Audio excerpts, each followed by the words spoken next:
22 जुलाई यानी world brain day. पूरे विश्व में हर साल यह दिन वर्ल्ड फेडरेशन ऑफ न्यूरोलॉजी द्वारा यह दिन मनाया जाता है। हर साल इस दिन मस्तिष्क से संबंधित अलग अलग समस्याओं और टॉपिक पर ध्यान केंद्रित करने की कोशिश की जाती है। इस दिन का मुख्य उद्देश्य है मस्तिष्क स्वास्थ्य से संबंधित लोगों में जागरूकता लाना है। आइए इन्हीं सब विषय पर चर्चा करते हैं। नागपुर के सुप्रसिद्ध न्यूरोलॉजिस्ट डॉक्टर ललित महाजन से विशेष चर्चा में। हर साल 22 जुलाई को वर्ल्ड ब्रेन डे मनाया जाता है। ये वर्ल्ड फेडरेशन ऑफ न्यूरोलॉजी की तरफ से मनाया जाता है। वर्ल्ड ब्रेन डे क्यों मनाया जाता है? क्योंकि ये न्यूरोलॉजिकल जो बीमारियाँ रहती है ये काफ़ी जटिल रहती है।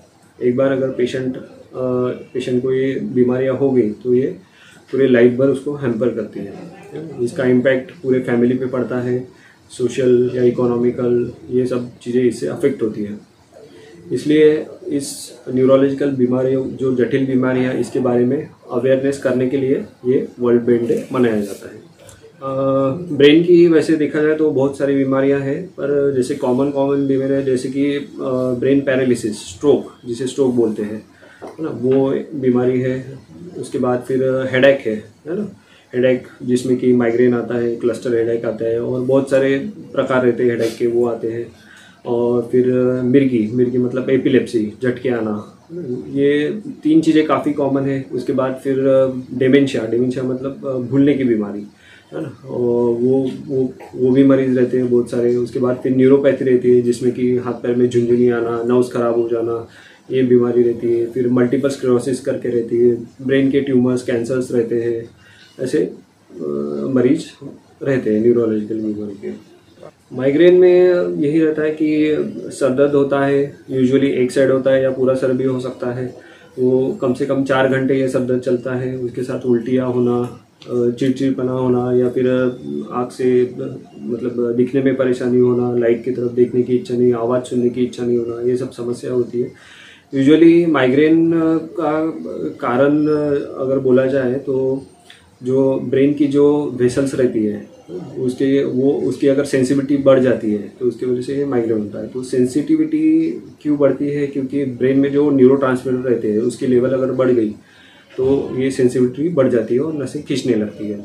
और इसका कारण ये रह सकता है कि स्ट्रेस, अगर बहुत ज़्यादा स्ट्रेस बढ़ गया, ज़्यादा एग्जर्शन हो गया तो ये होती है। या फिर स्ट्रेस मतलब कौन से फॉर्म का, इमोशनल स्ट्रेस भी हो सकता है, फिजिकल स्ट्रेस भी होता है। फिजिकल स्ट्रेस मतलब कि जैसे कि नींद बराबर ना लेना, कम नींद से होता है। किसी को टाइम पे खाना नहीं हुआ या खाली पेट रह के उपवास कर लिया तो हो जाता है। किसी को ट्रैवलिंग से हो जाता है, किसी को वेदर अगर चेंज हो गया तो हो जाता है। किसी को जैसे कि बहुत ज़्यादा रोशनी या तेज, उससे भी होता है किसी को। तो ये सब चीज़ें ये ट्रिगर्स बोलते हैं जिसे। तो ये ट्रिगर जैसे ये बॉडी पे एक्ट करते हैं, वैसे ये माइग्रेन फिर से शुरू होना चालू हो जाता है। तो इसके ये सब चीज़ें भी कम रखना साथ में ज़रूरी है गोलियों के साथ। स्ट्रोक, इसका मतलब देखा जाए तो स्ट्रोक मतलब ब्रेन की तरफ जो ब्लड सर्कुलेशन होता है उसमें रुकाव आना। तो ये ब्रेन स्ट्रोक मतलब 2 तरीके के होते हैं। जैसे कि एक प्रकार का रहता है जिसमें क्लॉटिंग होता है, जो ब्रेन की तरफ, जो हार्ट से लेके ब्रेन की तरफ जो नलियाँ रहती है उसमें अगर कोई भी रुका आ गया या कोई क्लॉट बन गया तो उसके आगे का सप्लाई बंद हो जाता है और उतना पोर्शन डैमेज हो जाता है। ये एक प्रकार का स्ट्रोक बोलते हैं जिसे हम इस्चेमिक स्ट्रोक बोलते हैं। और दूसरा रहता है हेमरेजिक स्ट्रोक। हेमरेजिक स्ट्रोक मतलब वो रहता है कि जिसमें जो नली रहती है ब्रेन की तरफ जो सप्लाई करने वाली वो फूट जाती है, मतलब ब्रेन हेमरेज हो जाता है। तो ये 2 प्रकार के स्ट्रोक है, एक क्लॉटिंग वाला स्ट्रोक रहता है और एक हेमरेज वाला स्ट्रोक रहता है। तो दोनों भी घातक रहते हैं, पर हेमरेजिक स्ट्रोक जो रहता है, ब्रेन हेमरेज, वो काफ़ी ज़्यादा घातक रहता है। उसमें तुरंत उपचार लेना बहुत ज़्यादा आवश्यक रहता है।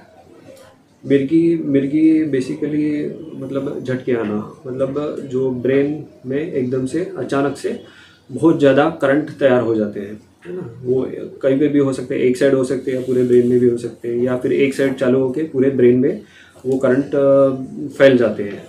और ब्रेन से ही सब एक्टिविटीज़ होती है, हाथ पैर हिलना वगैरह, ये सब चीज़ें ब्रेन से ही कंट्रोल होती है। तो अचानक से ये करंट पैदा होने से ब्रेन पूरा एक्साइट हो जाता है और एकदम से अचानक से हाथ पैर की एक्टिविटी बढ़ जाती है, हाथ हिलने लगते हैं, कंपन होता है और उसके बाद ये थोड़ी देर रहने के बाद पेशेंट बेहोश हो जाता है। तो इसे मिर्गी कहते हैं। रेयर ऐसी चीज़ बताना तो मुश्किल है, पर ब्रेन की समस्या बहुत सारी समस्या रहती है, उसमें काफ़ी स्टडी लगती है इसमें। और अभी मतलब साइंस इतना एडवांस हो गया है कि काफ़ी अच्छे अच्छे ट्रीटमेंट अवेलेबल है। इवन डिमेंशिया पे भी अभी रिसर्च हुआ है जिसमें कि नई मेडिसिन वगैरह अवेलेबल हुए हैं। तो ऐसे बहुत सारे बीमारियां हैं न्यूरोलॉजी की जिसमें अभी भी रिसर्च है और अभी भी ऐसे अच्छे अच्छे ट्रीटमेंट अवेलेबल हुए हैं। और काफ़ी मरीज़ मतलब ये अवेलेबल ट्रीटमेंट से ठीक भी हो जाते हैं, अच्छे होकर भी घर जाते हैं और वो फॉलोअप में भी हमारे आते हैं। ऐसी बीमारियां हैं जिसमें भी अभी भी रिसर्च चल रहे हैं, अभी भी इफेक्टिव ट्रीटमेंट अवेलेबल नहीं है। जैसे कि मोटर न्यूरॉन डिसीज़ एक बीमारियाँ रहती है जिसमें कि जो शरीर के नर्व्स अपने आप ही डीजनरेट होते जाते हैं और एक साइड से फिर तकलीफ चालू होती है, दूसरे हाथ में आती है, पैरों में आती है और कुछ साल में ही पेशेंट बेड रिडन हो जाता है। तो ऐसी बीमारियों में भी अभी रिसर्च चल रहा है, इसमें भी अभी एडवांसमेंट हो रहा है, पर अभी भी इफेक्टिव ट्रीटमेंट इसमें अवेलेबल है। जैसे कि मोटर न्यूरॉन डिसीज है, एक अलग अलग टाइप की मायोपैथी रहती है, मतलब ये मांसपेशियों की बीमारियां रहती है जिसमें कि बचपन से ही जो मांसपेशियां रहती है वो ख़राब होना चालू हो जाती है, बच्चों में भी लेके ओल्ड एज तक ये बीमारियां दिखती है। पर इस पर भी अभी भी इफेक्टिव ट्रीटमेंट अभी अवेलेबल नहीं है। तो जेनेटिक एडवांसमेंट इसमें भी चल रहा है, जेनेटिक कुछ इलाज इसमें निकले इसकी इस पर सब रिसर्च चल रहा है अभी भी। और तीसरी चीज़ यही है कि भूलने वाली जो दिक्कत है उस पर भी रिसर्च काफ़ी चल रहा है अभी भी, है ना। तो ये 2-3 बीमारियां हैं जिसमें भी अभी भी मतलब इफेक्टिव इलाज अभी नहीं है अवेलेबल अपने पास। म्यूकरमाइकोसिस अगर देखें तो एक ये फंगल बीमारी है। पहले तो ये होती किसको है, ये जैसे कि डायबिटीज़ अगर पेशेंट है या पोस्ट कोविड है और साथ में डायबिटीज़ है और साथ में या कोई दूसरी इम्यूनिटी कम करने वाली उनको बीमारियां हैं, इम्यूनोसप्रेसेंट गोलियां वगैरह उनकी चल रही है, तो ये काफ़ी हाई रिस्क पे रहते हैं ऐसे लोग इसमें। तो ये बेसिकली तैयार होती है साइनस में, जो नाक के अंदर जो साइनसेस रहते हैं उसमें ये बीमारी चालू होती है और धीरे धीरे वो बढ़ते हुए ऊपर बढ़ते हुए आँख में जाती है, फिर आँख से लेके वो ब्रेन में भी चली जाती है। कभी कभी अगर जल्द से जल्द इलाज ना किया जाए तो ये ब्रेन तक पहुँचती है। और ब्रेन में अगर एक बार ये पहुँच गई तो जो ब्रेन के जो बेस रहता है ब्रेन का, उसमें जो ब्लड वेसल्स रहते हैं उसको वो इन्वेड करना चालू कर देती है। और जैसे ये इन्वेड हो जाता है वैसे कि उसके बाद कॉम्प्लिकेशंस होना, जैसे कि पैरालिसिस हो जाना, एक साइड का ब्रेन का सप्लाई बंद हो जाना, पैरालिसिस हो जाता है ना, झटके आ जाना, या फिर सर दर्द, बहुत ज़्यादा सर दर्द चालू हो जाना, मेनिंजाइटिस हो जाना, ब्रेन में अपसेस हो जाना, है ना। तो ये सब कॉम्प्लिकेशन इसमें हो सकते हैं। तो इसको जल्द से जल्द जहाँ पे आप डिटेक्ट करते हैं उसी समय अगर इसे रोका जाए तो ये आगे बढ़ने के चांसेस काफ़ी कम हो जाते हैं इफेक्टिव ट्रीटमेंट से। इस साल वर्ल्ड ब्रेन डे की थीम रखी है स्टॉप मल्टीपल स्क्लेरोसिस, मतलब मल्टीपल स्क्लेरोसिस करके एक बीमारी है, उसको रोकना है।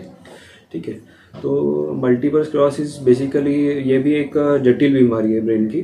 तो इसमें भी जैसे कि जो ब्रेन सेल्स रहते हैं उसके ऊपर एक माइलिन करके एक पदार्थ रहता है ना।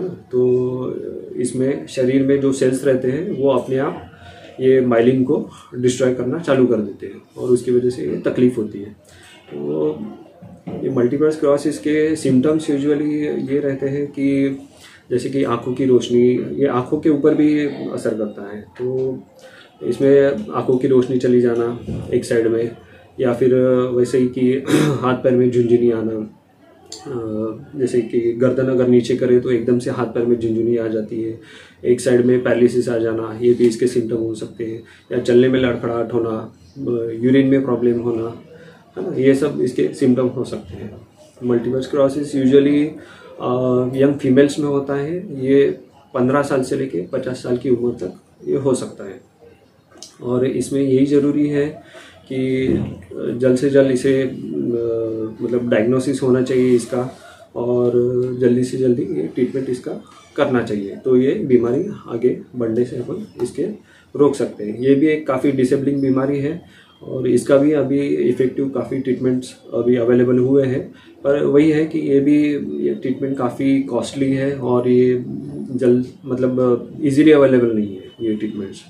तो यही वर्ल्ड ब्रेन डे का मकसद है कि ये बीमारी के बारे में अवेयरनेस लोगों में पैदा करना। यही है कि ब्रेन की बीमारियां जितनी जल्दी डायग्नोस हो जाए तो उतना अच्छा रहता है। जितने ट्रीटमेंट जल्दी अगर मिली पेशेंट को तो वो जल्दी अच्छा सुधार होने में भी इसके चांसेस रहते हैं, है ना। तो इसमें मेन ये है कि अपना लाइफस्टाइल अच्छा रखिए, डाइट हेल्दी लीजिए, एक्सरसाइज डेली करिए, स्ट्रेस कम रखिए, धूम्रपान अवॉइड करिए, है ना। तो ये सब चीज़ें भी काफ़ी इम्पोर्टेंट है। Stay healthy, stay happy.